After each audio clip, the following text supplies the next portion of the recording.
Welcome, Fulham fans, to another episode of Live by the River as we review the match between West Ham and Fulham that ended up with a Fulham win.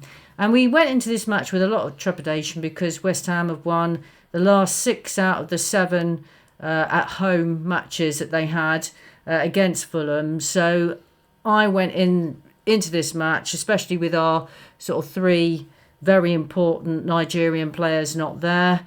Obviously, we still got the injury to Muniz. We've got a very tailed Raul. Did you go into this match thinking we might lose? Yeah, don't have the best record against West Ham. And you do look at some of their players and it is quite worrying. You look at Paqueta, you look at Bowen. These are really good players. And then the manager's a very good manager as well, Nuno. I mean, a season ago, he was up there with manager of the season contention. So all that together, you're thinking they've got to click at some point. And really, this was sort of a must-win for them. They're in trouble. They're on 13 points. Obviously, they remain on 13 points. So I really thought they'd be a lot tougher and this would be a game that maybe we wouldn't win. So, yeah, I was a little bit worried that we wouldn't win this. I was stunned that we won that match, to be honest. I couldn't believe it when we scored. And a totally un-Fulham thing to do, scoring in the 85th minute and then keeping that score as it was. I felt that in that last sort of 15, 20 minutes, West Ham looked shot. They looked exhausted and they just sat back. I was really surprised that they didn't get at us more in that sort of last 20, 15 minutes. I think King coming on seemed to make a difference in that regards. Yeah, he did have an impact.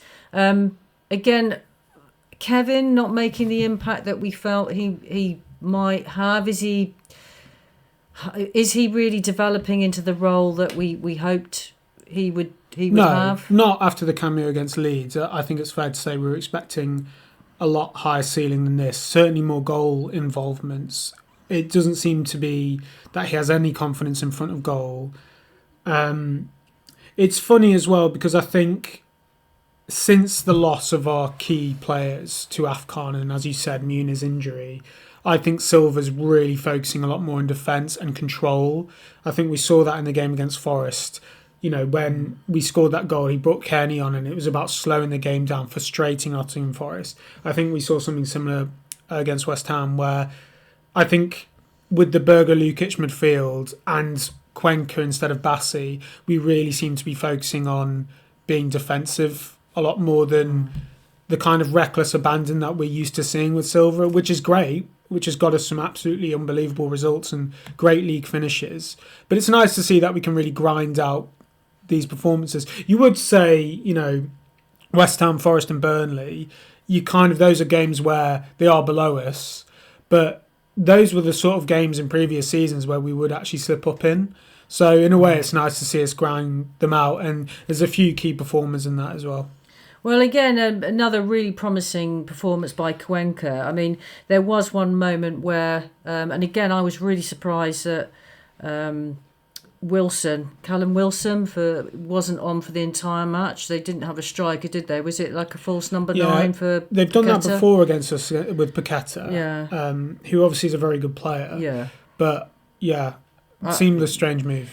But he did come on and he did have a chance and he beat Cuenca, and Cuenca, to be fair to him, did keep up with him and Anderson and he did fire a shot and luckily it went wide. And also West Ham did have a number of chances, quite close chances throughout the match, but thank goodness they didn't come off.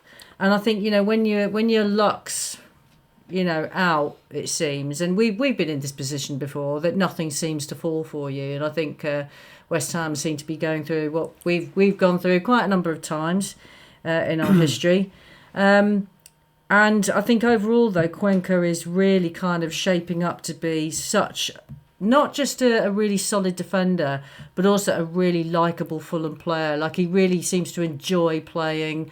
And also he did an interview after the match and he did it in English, which I thought was amazing. Do you think Bassi has a fight on his hands when he's back? I don't think so. Like, do you think he should?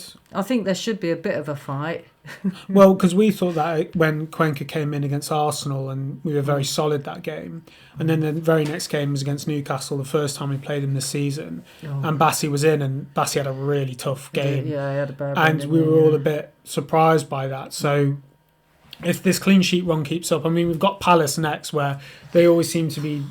I hate playing Palace, to be honest. Like, I hate watching those games. I'm really not looking forward to that. Yeah, But if we can get another clean sheet there, hopefully, then I do think it is a serious conversation where I've said before, I do think Bassi is very crucial. He seems almost an essential silver player, Bassi, because he's aggressive. Yeah. He can overlap. He can do multiple roles, which seems a very silver friendly player. But as you say, yeah, Cuenca seems like a very calming, likeable presence in that defence. And do you think I think he suits that Anderson-Cuenca partnership seems to work as well. Yeah, weirdly, I thought there'd be a bit of a struggle, but no, they've settled in and they support each other really well. Because usually it was either Cuenca and Diop or Bassi and Anderson, but seeing Cuenca and Anderson, there seems to be, there's more of a, they seem more solid together. Maybe a lower ceiling than Bassi and Anderson, who are both capable of these individual moments of brilliance, like Bassi with the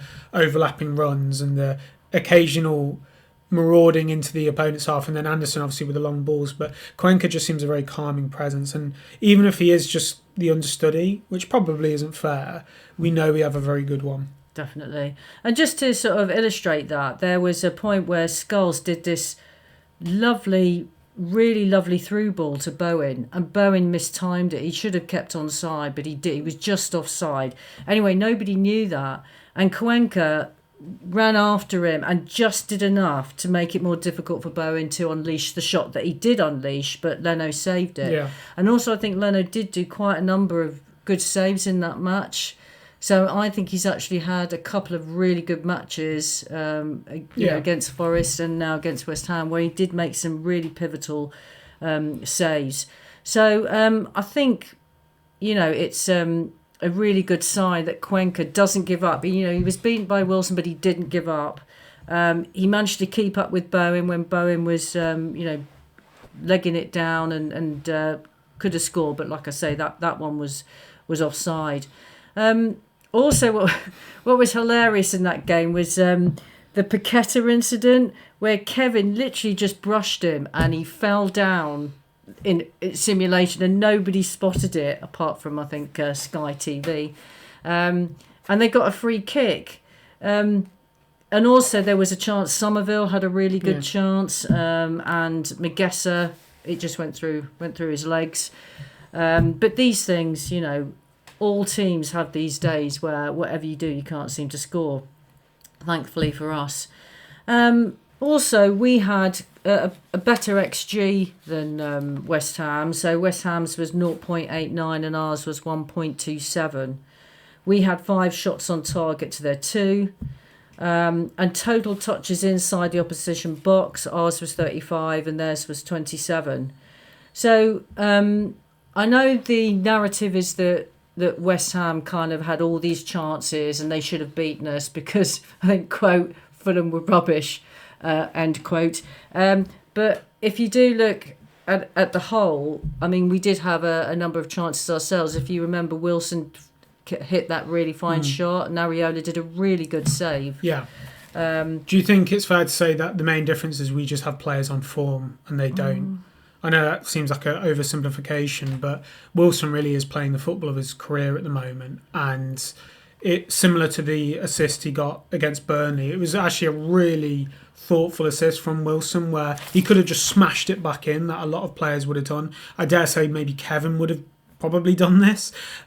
So Wilson just kind of lifts it above and, it's a free header for Raul. So I think, I'm not sure if a West Ham attacker in the current moment would have maybe had that composure.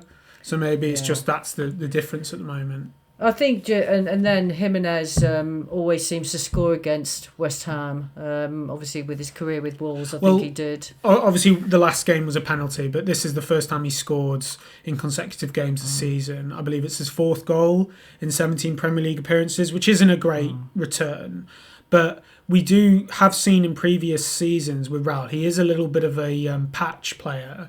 So if he can just keep this kind of mini patch up, and because he usually scores in bundles of like 5 in 7, that kind of ratio, then he can go, like we know he can go a whole half season just without scoring. So we just hope that his confidence is flying. He knows he's the only guy who's going to be playing, so there isn't that anxiety of Muniz breathing down his shoulder. So we can just strike where the iron's hot. It really seems like Raul and Wilson have a really good partnership at the moment. No, it's really developing beautifully, isn't it? I mean, he had the highest impact points, Jimenez. I mean, he's 6 tackles. He obviously got the goal. Crosses, passing was really high. Robinson, I think, also had another great game as well, with interceptions, tackles, crosses, and so on. And he's getting better with his crosses as he plays, back into it. So that's really promising, considering we've got so many gaps in our squad at the moment, and that's great to see. There's still obviously a creativity issue. I think we've won 2 games 1-0, but one was a penalty via a mistake from Douglas Luiz. Yeah. This was a goal via a mistake by Scholes, who, by the way, I just want to say at the end, Scholes was really in tears, and it's like, it wasn't a clanger. I think that sort of mistake, obviously it's cost them that game, but I really think like he's an academy product. It's not his fault at all that West Ham are in the position they're in. It was harsh that the narrative was it was his mistake. I think West Ham sat back for whatever reason, and Scholes had to deal with that weird header that then bounced. And I think, understandably, he wasn't prepared for it and he missed it. But I think what was brilliant by Wilson was that he really capitalised on it. And he didn't just blast it into the net. He actually had the absolute vision and intelligence to just do that lovely little looping ball to Raul, who just slotted it in with his head. Also, that last part of the match seemed quite strange in the London Stadium. It seemed quite nervy and quiet. Considering the position they're in, you'd expect a lot more fight in the last 20 minutes in a game that can go either way. I think things have gone weird for them ever since they left Upton Park, really. I just think it was... I've been there, yeah. The distance between the ground and the stadium is just so big. I mean, obviously, because it had a running track around it. So, yeah. You do lose something. I mean, obviously massively. You can pack it out with thousands and thousands and thousands. I mean, they've got such a loyal fan base, and it's like having your guts ripped out, moving from that traditional stadium where they've been for over 100 years, and then moving to that stadium that was not built for football. And in England, you've got to be in a stadium that is built for football. Any other stadium, it just doesn't work. And I think that's something that. There's not much they can do now. They have to change something because it is a very odd vibe there at the moment anyway. Especially if they do go down. That's going to be very bizarre to have that in the Championship. Really, really strange. But it was a brilliant assist from Wilson. He had a lot to do. He did. He still had a lot to do, and Jimenez was in the right place at the right time, and just the joy of him scoring. And I think one of the criticisms I had maybe earlier in the season is that we weren't seeing partnerships develop in the team. Players were coming in and out. Yes. We weren't having these little. I think the best thing about seeing your team play well is you do see these like little relationships on the game, and then you see players who look like they're enjoying playing together, and it does seem at the moment like Wilson and Raul have a connection, which is just great to see, and they can really flourish. So yeah, that's a definite positive, even though in attack we aren't scoring as much as we should. There's a massive creativity issue, like you said. Yeah, it's huge, and that's I think a real worry until the AFCON boys come back. Do you think Smith Rowe and Josh King could play, or do you think he's just going to stick to, when we play Palace, do you think he's going to stick to Berger and Lukic? Because Berger's just... I definitely think he'll stick to Lukic and Berger, yeah. I think I'll be interested to see if he persists with Smith Rowe. I think King, his little cameos maybe have done enough to get him back in the starting lineup, which is, it's a shame for Smith Rowe, but this is the thing, if you're not contributing from the start, then... I think he contributes, he's so industrious, and I thought that when he was taken off in the 82nd minute, he looked really hacked off. He visibly looked annoyed. But it was 0-0. And I don't know, maybe he felt like he had more to offer. I mean, it's a good sign that he is annoyed. But then King also off. has a lot to offer as well. True. And King can probably feel a bit hard done to that he was taken out of a starting 11. I mean, obviously, King, we know he does really have a goal, but he doesn't have that goal to his name yet in the Premier League. But you're almost just willing it to happen. And I think maybe against Palace... I mean, I'm not looking forward to that game. They're just miserable playing that team because they're so disciplined, so organised. I know they're on a bit of a rocky road at the moment, but, you know, it's just, to be honest, they're just miserable to watch because you're watching us struggle to break down a back seven, essentially. And then they are so lethal on the counter-attack. But it is like a military drill. I would like to see King stretching that defence. I think he has the ability, whereas maybe Smith Rowe, and I think... with Chukwueze going as well to AFCON, we haven't seen the same level of relationship between Smith Rowe and Kevin. There just doesn't seem to be the same sort of chemistry there. Whereas I think King, he can stretch defences more, and against arguably the most organised, bar Arsenal, deepest defence that we can play against is Palace at the moment. So we need players who can try and break that. Yeah, I think he'll persist with Berger and Lukic. So I think he'll see the clean sheets and he'll go, that comes from... You know, for all the criticism I've given those two, they are physically both quite capable. Lukic and Berger, maybe sometimes not as much as they should be, Berger. But I think together as an average, obviously it's more defensive than Iwobi and Berger, and definitely more defensive than a midfield with King and Smith Rowe. So I think against Palace he'll definitely stick to that. Well, Berger is now the number 6. That's what he's become, but that's not his natural position, which is still a big worry, I think. It means creatively we're losing something, yes. Yeah. So, again, we as Fulham fans, we always think we're going to kickstart another team's season, which is what I thought was going to happen against West Ham. And unbelievably, we won. And what a lovely feeling that was, you know, after the match.